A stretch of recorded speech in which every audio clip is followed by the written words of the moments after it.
Welcome. My name is Ari, and I'm here at the fabulous Culinary Vegetable Institute in Ohio, and I am privileged and honored to be bringing you a cocktail complemented by some fabulous herbs here from Farmer Lee. So we have a very simple cocktail to make. It's a very basic gin and juice cocktail. You want to pre-chill your glasses beforehand to make sure that your drink stays cold. And what I've already done is added ice to my mixer here. So what I'm going to do is build the cocktail in my mixing glass. I'm going to start by picking out some fresh purple sage. And you want to use about 7 or 8 for each cocktail. You want to use just enough to get that flavor. And we're going to go ahead and take our muddler and just gently break up the sage. We don't want to do too much damage to the skin. We just want to get those oils and those botanicals, juices coming out. Just to get it nice and ready to go.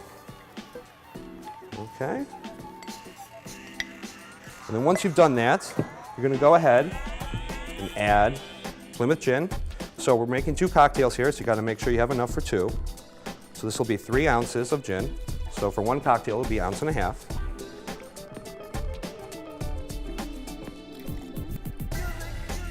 And Plymouth is a dry gin, so this dryness will go very well with the citrus and sweet flavors from the herbs. So I've already pre-juiced my juice. We're going to go ahead and add 1.5 ounces, a little messy here, of orange juice.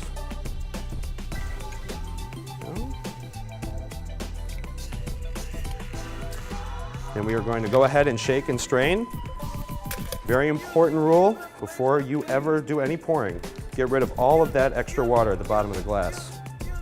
We're going to go ahead and add everything right into the shaker. Give it a nice shake with a smile, of course. And by shaking, you're actually going to open up the herbs a little bit more.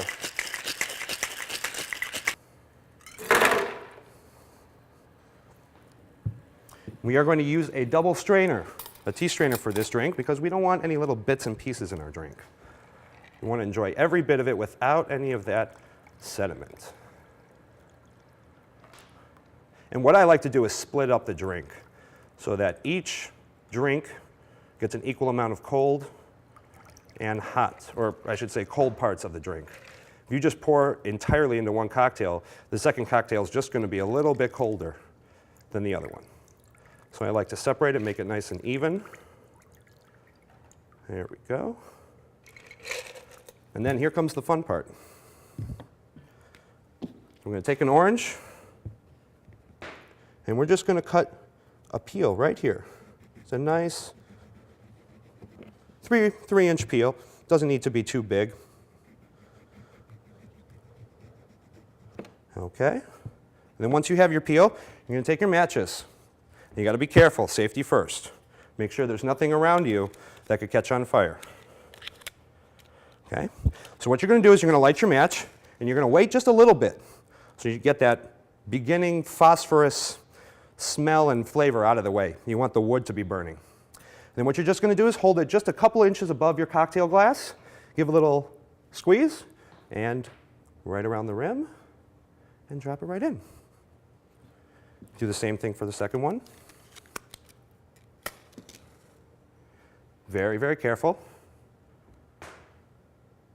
And beautiful. And then we are going to be garnishing with a little bit of purple sage and an edible flower. Now you can choose to stab the orange peel with the flower if you like to make it a little bit more artistic, but I say the simpler the better. And there you have it, a fabulous, fresh, classic cocktail made with wonderful herbs here at Chef's Garden at the Culinary Vegetable Institute. Cheers.